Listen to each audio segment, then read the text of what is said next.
6월 16일 수요일 예배를 드리고 있습니다. 기도 드린 후에 말씀을 전하겠습니다.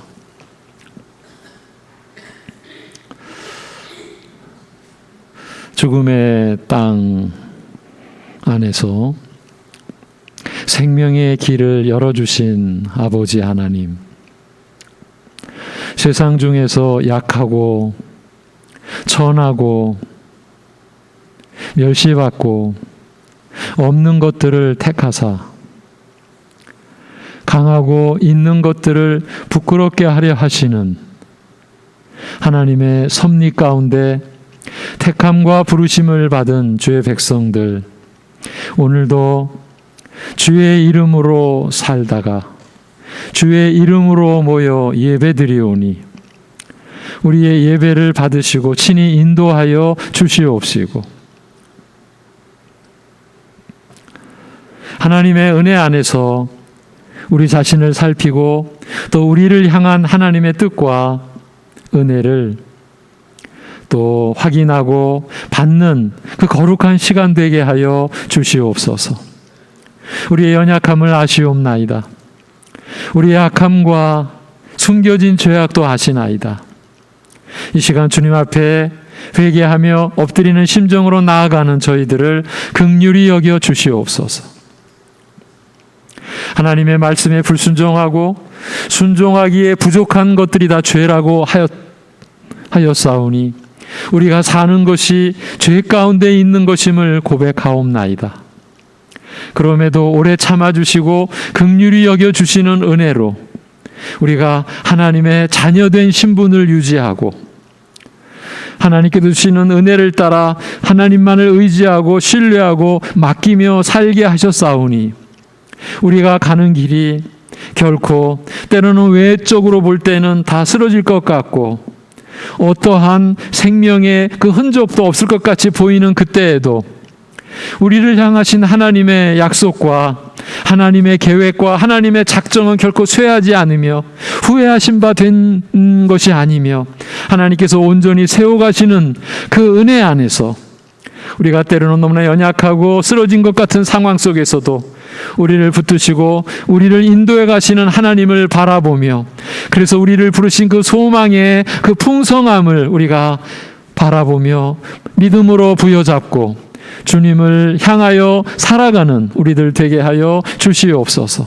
하나님 아버지, 세상의 나라가 다 득세한 것처럼 하나님의 나라는 눈을 씻고 찾아보아도 그 흔적을 찾아볼 수 없을 것 같이 여기는 가운데서도 인생들은 다 풀과 같은 것이요 다 썩어져 갈 것이라 말씀하시고 하나님의 말씀만이 영원하시다고 하신 그 하나님의 약속과 말씀 안에서 오늘도 하나님의 나라가 이 땅에 세워지고 아무도 없는 것 같아도 7천을 남겨놓으셨다 하신 하나님의 역사가 우리 가운데 이 땅 가운데 있음을 믿고 주님을 의지하고 주님을 바라보는 믿음의 행보를 결코 중단치 않고 그러기에 말씀을 붙잡고 말씀 안에서 믿음의 권능과 믿음의 길을 찾으며 주님을 의지하고 살아가는 우리들 되게 하여 주시옵소서. 우리의 연약한 그 삶 속에서 때로는 평범하기 그지없는 우리의 일상 속에서, 그러나 그 일상 속에서의 우리가 감당해야 될 일을 감당할 때에 우리의 소망은 그 일 안으로만 그치는 것이 아니라 영원한 소망을 지닌 자, 우리를 부르신 그 소망의 영광의 풍성함을 우리가 바라보고 하나님을 바라보고, 그래서 아무 가치 없는 우리의 연약한 인생이 하나님의 그 영광과 하나님의 약속과 연결된, 그래서 놀라운 의미와 가치를 지닌 우리의 하루라고 하는 것을 깨닫는 역사가 우리 안에 있게 하여 주시옵소서. 모든 것을 주님께 의탁하오며 우리 주 예수 그리스도의 이름으로 기도하옵나이다. 아멘. 오늘 누가복음 1장 26절에서 33절입니다. 누가복음 1장 26절에서 33절, 예수님의 출생을 예고하다라는 제목으로 누가복음 1장 26절에서 33절을 본문으로 말씀을 전하겠습니다. 이제 본문입니다. 26절부터 33절 봉독하겠습니다. 여섯째 달에 천사 가브리엘이 하나님의 보내심을 받아 갈릴리 나사렛이란 동네에 가서 다윗의 자손 요셉이라 하는 사람과 약혼한 처녀에게 이르니 그 처녀의 이름은 마리아라. 그에게 들어가 이르되 은혜를 받은 자여 평안할지어다. 주께서 너와 함께 하시도다 하니 처녀가 그 말을 듣고 놀라 이런 인사가 어찌함인가 생각하매 천사가 이르되 마리아여 무서워하지 말라. 내가 하나님의 은혜를 입었느니라. 보라 내가 잉태하여 아들을 낳으리니 그 이름을 예수라 하라. 그가 큰 자가 되고 지극히 높으신 이의 아들이라 일컬어질 것이요 주 하나님께서 그 조상 다윗의 왕위를 그에게 주시리니 영원히 야곱의 집을 왕으로 다스리실 것이며 그 나라가 무궁하리라. 아멘. 지난주 세례 요한의 출생을 예고한 내용에 이어 오늘은 예수님의 출생을 예고한 말씀을 보고자 합니다. 누가복음의 그 기록의 순서에 따른 전개입니다. 온 이스라엘 백성의 간구가 제사장의 분향과 함께 하나님께 드려지는 가운데 하나님께서는 천사 가브리엘을 보내어 제사장 사가랴에게 아들 요한을 주실 것을, 즉 그 이름이 뜻하는 대로 하나님께서 이스라엘에게 은혜를 베푸실 것을 알리셨습니다. 지난주 보았던 내용입니다. 세례 요한의 출생의 기사입니다. 요한이라고 하는 이름의 뜻이 그가 은혜 베푸시리라 라고 했지요. 요한, 그 이름의 뜻이 그가 은혜를 베푸시리라 입니다. 그 이름대로 하나님께서 이스라엘에게 은혜를 베푸실 것을 알리셨습니다. 제사장 사가랴에게 이 소식을 전한 천사 가브리엘은 엘리사벳이 수태한 지 6달 만에 다시 갈릴리 나사렛에 사는 마리아에게 보내심을 받았습니다. 이것은 세례 요한의 출생과 지금 마리아에게 일어날 일이 밀접하게 관련되어 있음을 암시하고 있습니다. 이 일 역시 하나님께서 이스라엘의 기도를 들으시고 응답하사 그 백성에게 은혜 베푸시는 일임을 뜻하는 것입니다. 특별히 사가랴가 아들 요한에 대하여 예언하기를 그가 엘리야의 영과 능력으로 주에 앞서가서 주를 위하여 그 백성을 준비하리라고 한 것을 생각한다면 지금 가브리엘이 마리아에게 전할 내용은 바로 그 주의 오심, 메시아의 오심에 관한 것이라고 쉽게 짐작할 수 있습니다. 구약의 전 역사가 예고하고 계시하고 약속했던 그 주의 오심, 메시아의 오심의 그 역사가 이제 구체화되는 그런 장면의 기록이죠. 인류 역사에 있어서 최절정의 사건, 그 사건의 서막이 세례 요한의 출생을 예고했던 천사 가브리엘에 의해 또 지금 하나님께로부터 보냄을 받은 그 천사 가브리엘에 의해 마리아에게 그 약속이 지금 선포되고 있는 그런 장면인 거죠.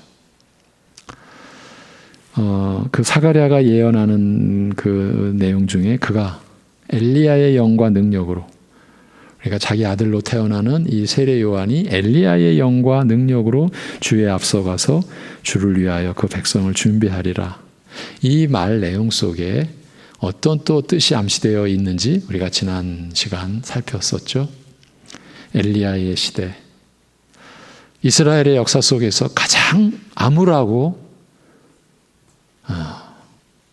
두려웠던 시대, 우상 숭배로 온 세상이 가득했던 그 시절, 그때 엘리야가 하나님의 보내심을 받습니다.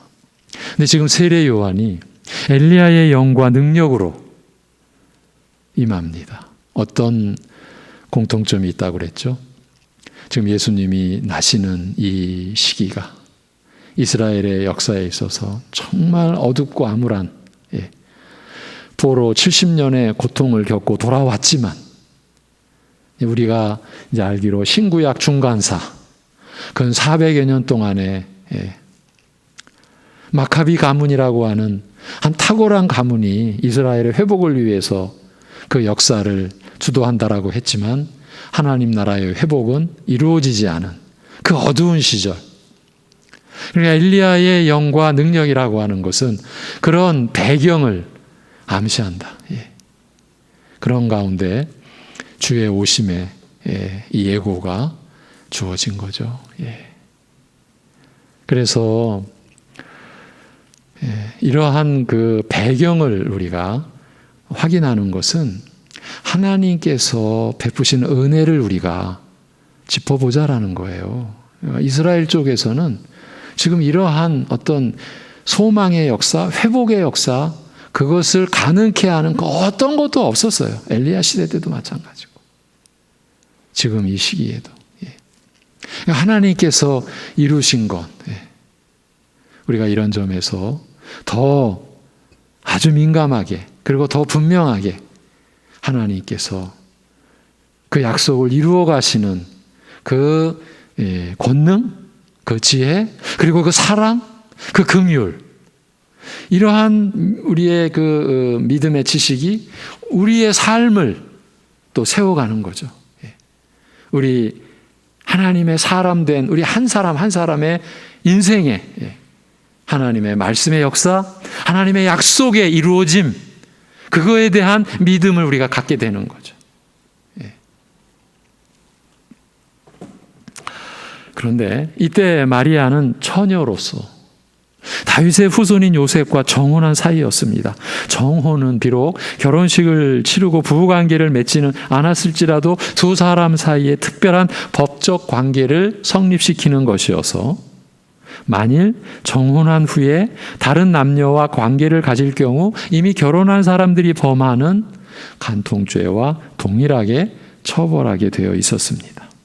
말하자면 정혼 관계는 그 관계가 지속되는 동안 실질적으로 결혼 관계와 동일하게 취급되는 것입니다. 따라서 마리아가 다윗의 후손인 요셉과 정혼한 상태에 있었다는 것은 이게 어떤 의미로 중요하냐면 앞으로 마리아에게서 태어날 아이가 모든 면에서 다윗의 혈통을 따라 난 다윗의 후손으로 난 자로 볼 수 있는 근거가 되는 것이에요. 메시아는 다윗의 후손으로 오시는 분이어야 하잖아요. 그래서 우리가 볼 때는 너무 무지몽매한 그런 그 당시의 사람들도 깨어 있었던, 그러니까 외적으로는 정말 그 사회에서 대접 못 받고 그야말로 사람 취급 못 받는 그런 지경에 있었어도 하나님의 약속에 깨어 있고 붙들렸던 사람은 예수님을 보고 다윗의 후손이요 그렇게 소리쳤잖아요. 곧 메시아를 향한 그 탄성이고 경배고 또 간절한 나를 돌아보아 주옵소서라고 하는 간절한 그 외침이 다윗의 후손이에요. 그러니까 이건 믿음의 외침이었죠. 그러니까 이 정혼 관계가 그렇게 중요한 의미가 있는 거예요. 마리아에게서 태어날 정혼한, 그러니까 다윗의 후손인 요셉과 정혼한 마리아에게서 태어날 아이는 모든 면에서 다윗의 혈통을 따라 난 자로 볼 수 있는 근거가 된다라는 것이에요.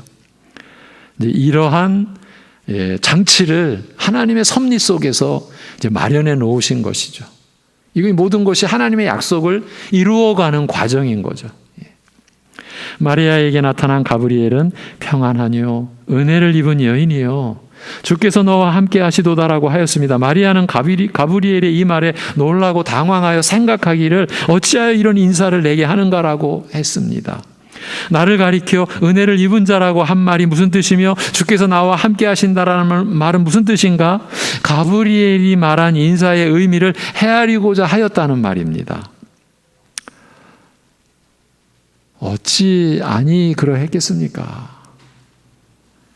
이러한 마리아에게 가브리엘은 그가 전한 인사의 의미를 구체적으로 밝혔습니다. 마리아여, 두려워 말라. 너는 하나님으로부터 은혜를 입은 여인이라. 내가 잉태하여 아들을 낳으리니 그 이름을 예수라 하라. 이는 그가 이스라엘을 그 죄에서 구원할 자가 될 것이기 때문이라. 여러분, 메시아의 오심은 그 죄에서, 이스라엘을 그 죄에서 구원할 자로서 오시는 거죠. 오늘 우리의 신앙 고백도 여기에 서 있어야 되죠. 우리의 신앙의 모든 개념이, 복의 개념도 이 진리 위에 서야죠.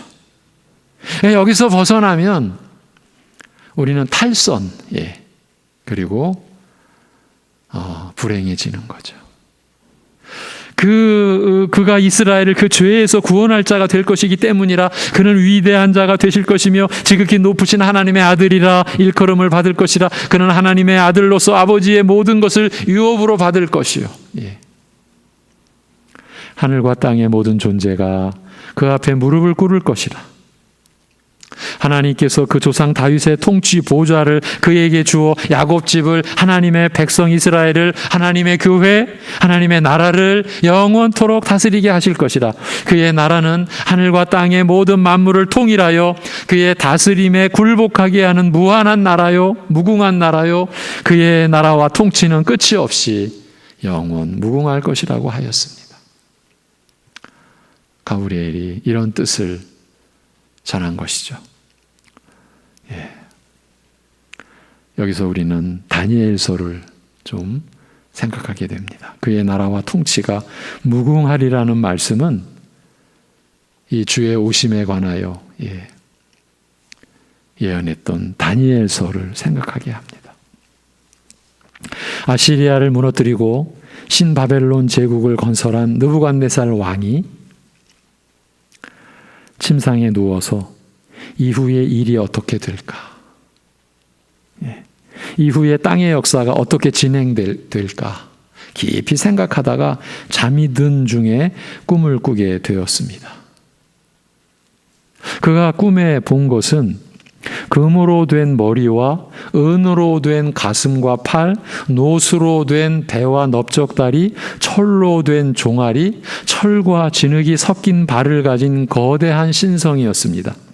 그런데 문득 사람의 손으로 뜨지 않은 한 돌이 이 거대한 신상을 치니까 이 신상이 산산이 부서져서 겨가 바람에 불려 날아가듯이 없어져 버리고, 오히려 그 신상을 친 돌은 거대한 산이 되어 온 땅, 온 세계에 충만하게 되었습니다.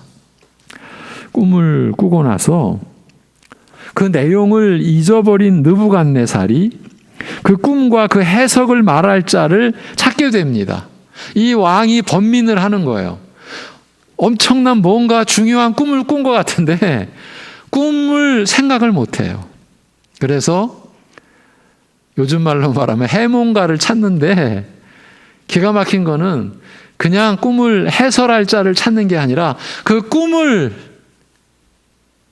보여줄.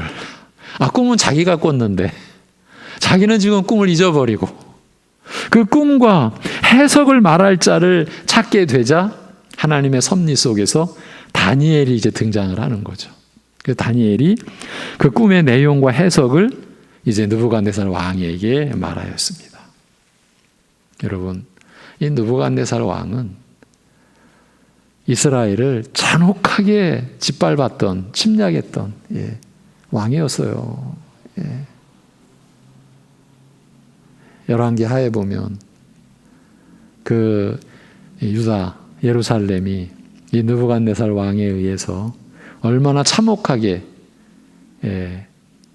멸망당하고 그 왕과 그 백성들이 얼마나 처참한 살상을 당했죠. 그런 왕입니다. 그 당시 세계 최강대국 그 왕이에요. 그런데 이런 자를 하나님이 또 쓰시는 거예요. 하나님의 그 역사를 이루어 가시는데 이 왕이 쓰임을 받는 거죠. 물론 그렇다고 해서 이 왕이 회개하고 하나님께로 돌아왔다라는 그런 기록은 없어요. 예. 자, 다니엘이 그 꿈의 내용과 해석을 다음과 같이 말합니다. 왕이 꾼 꿈은 사람들이 보통 꾸는 평범한 꿈이 아니라 하나님께서 장래의 일을 생각하는 왕에게 앞으로 세계의 역사가 어떻게 진행될 것인지를 알리시기 위해 특별히 주신 꿈이라고 하였습니다. 그가 이제 도대체 이 세상 역사가 어떻게 흘러갈까, 어떻게 진행이 될까 곰곰이 생각하다가 잠이 들어서 꾼 꿈이거든요.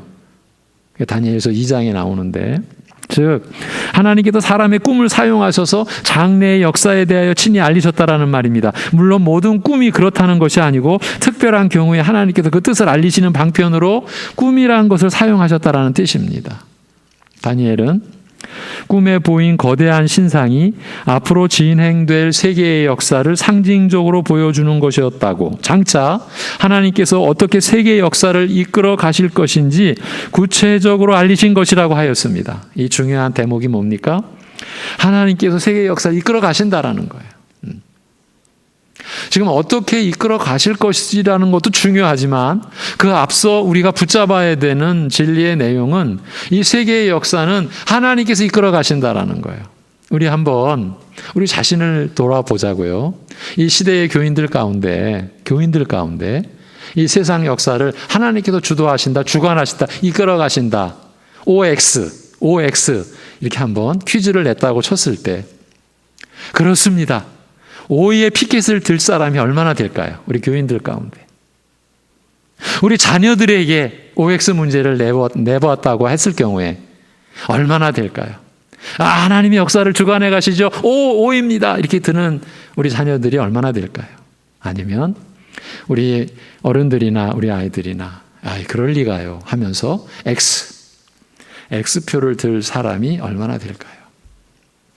이럴 때요, 눈치 빠른 어른이나 아이들은요, 평소에는 그렇게 생각 안 했다가도 퀴즈 시간에는 그럴 때 잽싸게라는 표현을 쓰면 적합하겠죠. 잽싸게 눈치 보고 O를 들 사람, 그런 사람은 제외하고 그야말로 평소에 생각했던 대로 OX를 들어보십시오. 그러니까 살아가면서 평소에 자기가 마음에 갖고 있었던 그 생각을 답해 보십시오 라고 했을 때 OX의 분포가 어떻게 될까요? 제가 지금 짐작하는 바나 여러분이 생각하는 바나 거의 같지 않을까 싶습니다. 하나님이 역사를 이끌어 가신다 하는 점에 대해서 거의 부정적이지 않을까 싶습니다. 무슨 문제가 일어난 겁니까? 늘 말씀드립니다. 우리의 말씀에 대한 연약함이에요.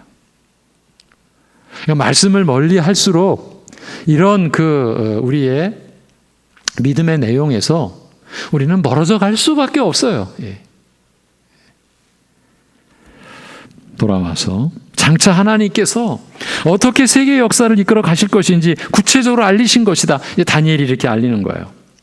그래서 우리가 이제 이렇게 그 내용을 이해를 합니다. 금으로 된 머리는 당시 천하를 통일하고 지배하던 이 신바벨론 제국이요, 가슴과 팔은 메데바사, 즉 페르시아 제국이요, 배와 넓적 다리는 알렉산더의 헬라 제국이요, 종아리는 로마 제국이요, 진흙과 철이 섞인 발은 여러 세력들이 각축을 벌이는 시대를 가리키는 것이라고 하였습니다. 이것이 지금 그 바벨론 제국 이후에 그 시대, 이 세계사의 흐름이죠. 그대로 앞으로 세계의 역사는 이런 순서로 진행될 것이라, 말하자면 하나님께서 이러한 강대국들을 등장케 하여 세상 역사를 이끌어가도록 하실 것이라는 말씀이에요. 그러나 이러한 세상 역사 가운데서 사람이 손으로 뜨지 않은 돌, 그러니까 사람의 손이 닿지 않은 돌멩이 하나와 같이 보잘것없는 세력이지만 사람의 손, 사람의 능력으로 이루어지지 않은 한 나라가 등장할 것이요.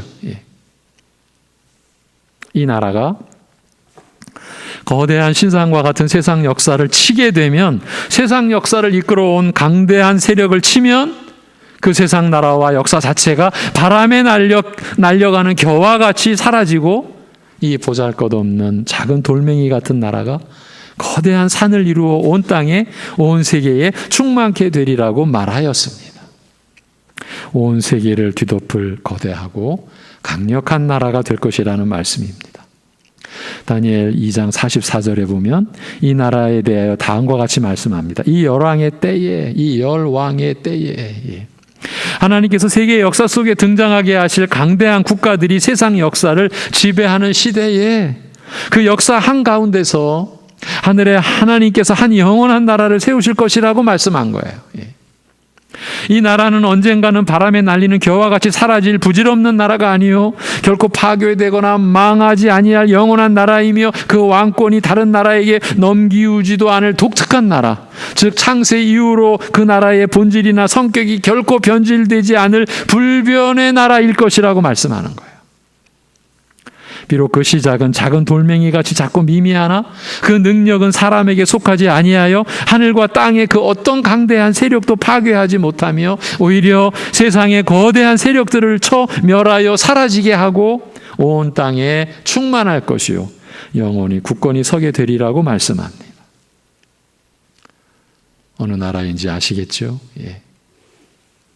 다니엘은 동일한 내용을 여러 번 다른 환상으로 계시받았으며 다니엘 7장 13, 14절에서는 결정적으로 인자 같은 이가, 다니엘서에서의 핵심 단어가 이 인자예요. 인자 같은 이가 하늘 구름을 타고 와서 하나님으로부터 만국을 다스릴 영원한 권세를 받으시는 것에 대하여 말씀하고 있습니다. 내가 또 밤 이상 중에 보았는데 인자 같은, 사람의 아들, 인자라는 한문을 풀어내면 인자 같은 이가 하늘 구름을 타고 와서 옛적부터 항상 계신 자에게 나와 그 앞에 인도되매 그에게 권세와 영광과 나라를 주고 모든 백성과 나라들과 각 방언하는 자로 그를 섬기게 하였으니 그 권세는 영원한 권세라 옮기지 아니할 것이요 그 나라는 패하지 아니할 것이니라. 다니엘서 7장 그 13, 14절의 말씀이에요. 저희가 지금은 못 들어가지만 선지동산에 가서 그곳에 이제 신학생들, 목회자 후보생들을 말씀으로 가르칠 때 이 다니엘서를 가르치는 우리 동기 목사가 그 질문을 받고 참 놀랬고 감격했다. 이미 이제 들어가기 전에 그분들은 예습을 합니다. 다니엘서를 보게 되면, 공부하게 되면 그 전에 이미 이분들은 다니엘서를 열심히 읽고 준비를 합니다. 첫 시간에 질문이 나왔는데 인자에 대한 질문을 한 거예요. 그 얘기는 뭐예요? 다니엘서를 제대로 읽었다. 그래서 그 다니엘서를 강의하는 우리 신영 목사가 참 감격했다. 그리고 감사했다. 그리고 놀랬다. 근데 돌아와서 그런 얘기를 전해줬었어요. 그러니까 다니엘서에서 이 인자, 유명한 구절이죠. 다니엘 7장 27절에 보면 이 영원한 나라는 하나님의 거룩한 백성, 그 성도에게 주어지는 나라라고 말씀해요. 이 영원한 나라는 하나님의 거룩한 백성, 그 성도에게 주어지는 나라라고 해요. 이 하나님 나라는. 선지자 이사야는 이 나라에 대하여 증거하되 앞으로 한 아기가 우리를 위해 태어나실 터인데, 다니엘 선지자가 예언했던 그 인자. 그런데 이사야 선지자는 다니엘보다 앞선 시대죠.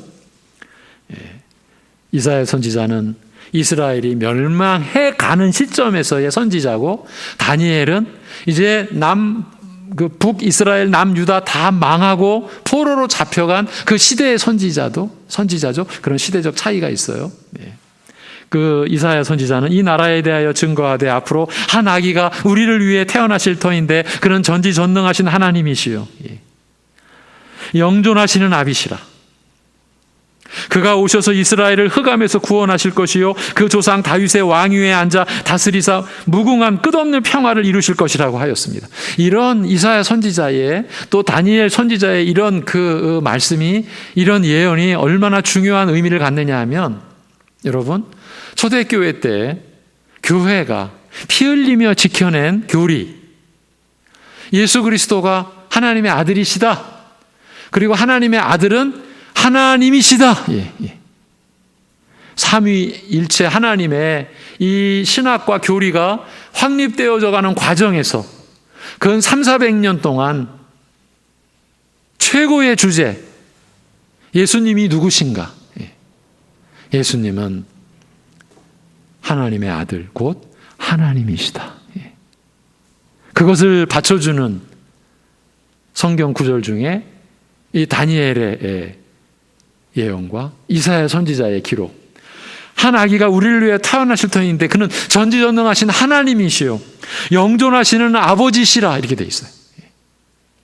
그러니까 신성과 영광에 있어서 성부 성자 하나님은 동등하시다. 그분이 하나님이시다. 그가 오셔서 이스라엘을 흑암에서 구원하실 것이요 그 조상 다윗의 왕위에 앉아 다스리사 무궁한 끝없는 평화를 이루실 것이라고 하였습니다. 이것은 예수님께서 오신 후에 이미 되어진 일을 보고 생각하여 적은 것이 아니라 그가 오시기 수백 년 전에 하나님께서 그 계획을 알리신 대로 미리 예언한 말씀입니다. 이사야의 예언은 800여 년 전 그 앞선 때에 하나님께서 그 계획을 알리신 대로 미리 예언한 말씀인 거예요. 그리고 이제 이러한 예언이 마리아를 통해 출생하신 그리스도에게서 이루어지게 된 것이에요. 지금 그 장면이에요. 마리아를 가리켜 은혜를 입은 여인이여라고 가브리엘이 인사한 것은 하나님께서 마리아를 통하여 이러한 놀라운 일을, 인류의 역사에 있어서 최상의 일이, 하나님의 그 언약의 그 성취에 있어서 이것과 견줄 수 없는 최상의 그 일을 이루실 것이었기 때문에, 그래서 은혜를 입은 여인이여라고 한 거예요. 마리아가 비록 남자를 알지 못하는 동정녀이나 다윗의 후손인 요셉과 정혼한 상태에 있을 때, 즉 이미 그의 여자, 그의 아내로 불릴 수 있는 특별한 관계 속에서 그리스도를 출생케 하심으로써 그리스도께서는 모든 면에서 육적으로는 다윗의 혈통에서 다윗의 후손으로 출생하시게 되었으며, 이것이 하나님의 준비, 하나님의 섭리죠. 이로써 수천 수백 년간 선지자들을 통하여 약속하신 하나님의 약속이 진실되게 이루어지게 되는 것이에요. 바로 그 장면인 거예요. 이러한 나라의 약속은 우리의 평범한 생각을 뛰어넘는 것이므로, 우리가 일상적으로 경험하는 세계와는 너무나 다르므로 이러한 나라에 관한 말씀은 현실과 거리가 먼 상상에 불과하며 우리와 무관한 것으로 흔히 느낍니다. 그래서 제가 아까 그런 퀴즈를 한번 여러분에게 제안해 본 겁니다. 하나님께서 역사를 이끄신다라고 하는 것에 대해서 우리가 어떻게 알고 있을까? OX. 우리는 거의 무관한 것으로 느끼는 거예요. 또는 우리가 몸담고 사는 세상이 너무나 강력하고 또 잔혹함으로 과연 이러한 세상 세력을 꺾을 어떤 나라가 있을까? 상상하는 것조차 어렵게 느껴집니다. 이게 현실입니다. 이 나라를 비록 약속받았으나 아직 세상 나라의 세력이 완전히 꺾이고 굴복된 것을 보지 못하는 고로, 아직 이 나라의 강력한 능력을 온전히 체험하고 누리지 못하므로 그 나라, 하나님 나라의 실제에 대하여 의혹을 품기도 합니다. 날마다 죄악의 세력에 오히려 꺾이며 패배하는 나의 모습을 보는 거로 이 나라의 약속이 내 마음에 절실히 와 닿지 못하며 때로는 좌절과 시리에 빠져서 이를 외면하기까지 하는 것을 봅니다. 우리가 그러한 시절을 또 체험해 왔고요.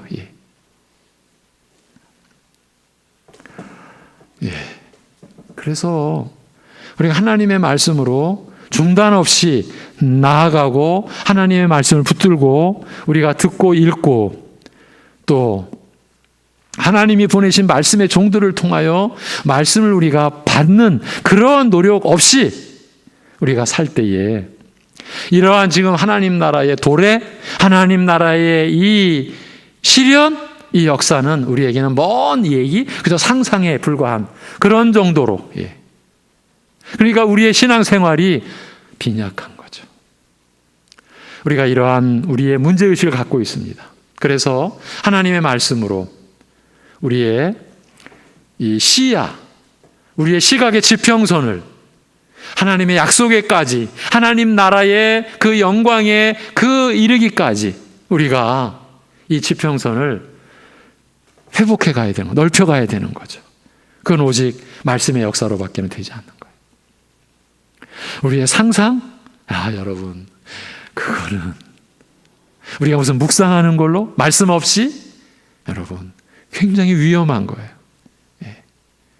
딴 길로 가게 돼요. 뭐 자기가 체험한 것 가지고 이건 더 우리를 참담하게 만들어요. 우리는 그러한 우리 스스로도 그걸 경험했고 우리 주변에 교회사 속에서 그런 많은 사례들이 있어요. 어쩌면 똑같은 것을 반복하는 거예요. 그러한 가운데서도 그러나 그 나라의 약속이 마음에 절실히 와 닿는 말씀의 사람들을 하나님께서는 어느 시대나 남겨놓고 그래서 하나님의 나라가 끊어지지 않게 하셨어요. 바로 그러한 하나님 나라의 역사의 연장선 속에 여기 우리 수요예배 가족 여러분 한 분도 빠짐없이 참여케 되기를 기원합니다. 우리 송내중앙교회가 그러한 하나님께 참 구별된 그러한 하나님 나라의 백성으로 이 하나님의 말씀에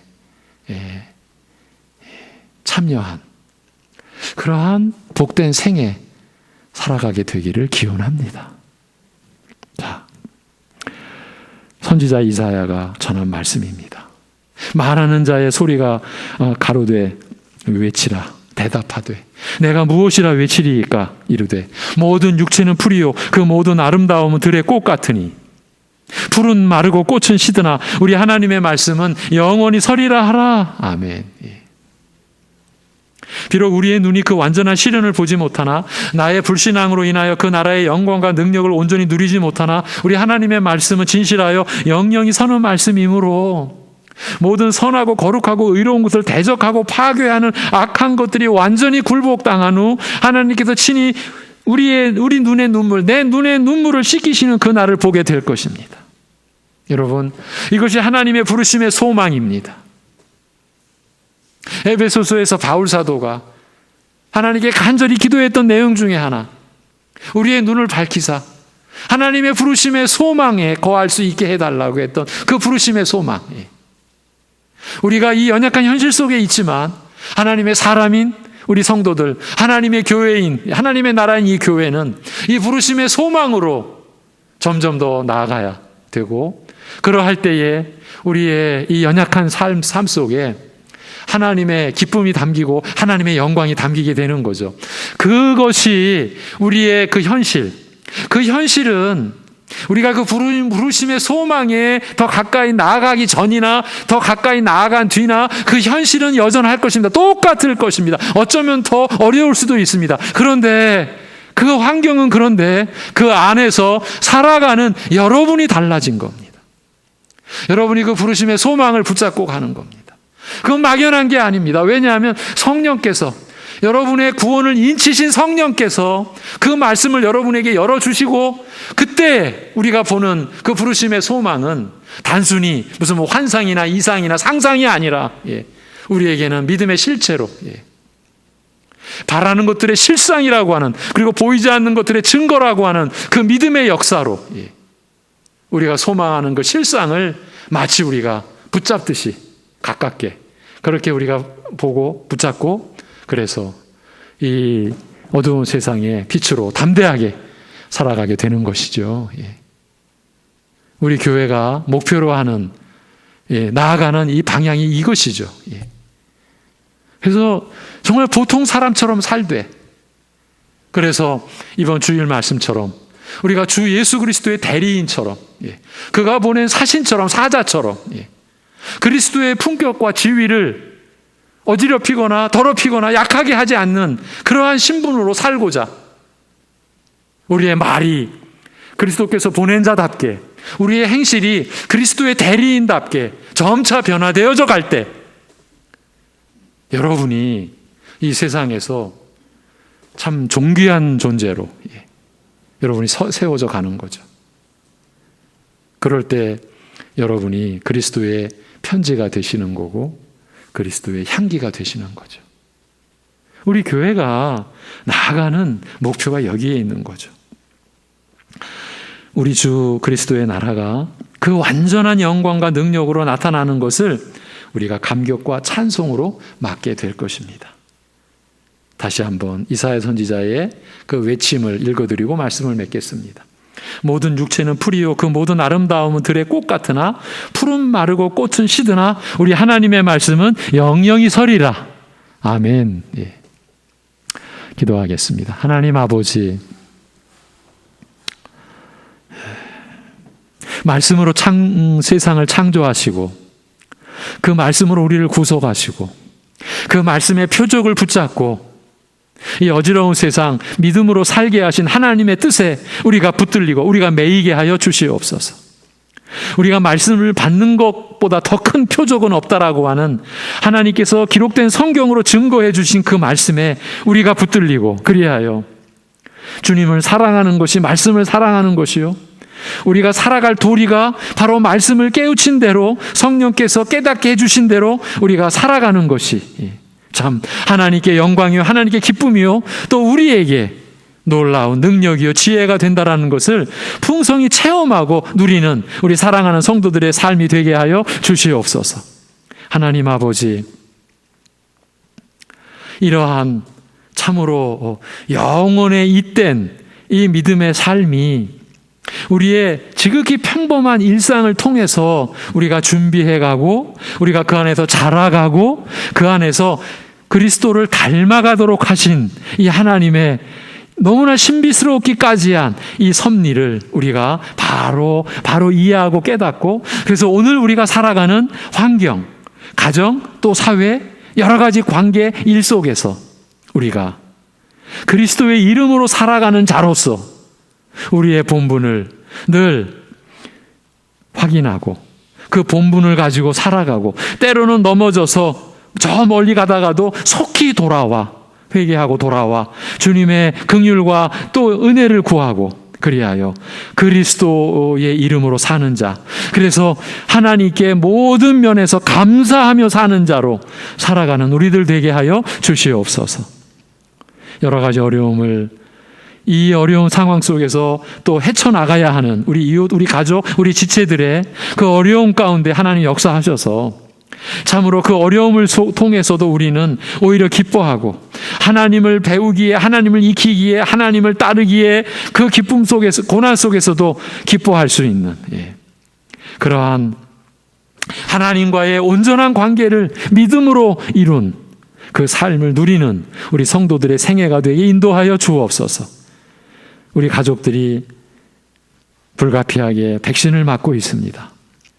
백신을 맞는 과정도 하나님께서 함께하여 주셔서 잘 감당해낼 수 있도록 은혜를 베풀어 주시옵소서. 모든 것을 주님께 의탁하오며 우리 주 예수 그리스도의 이름으로 기도하옵나이다. 아멘.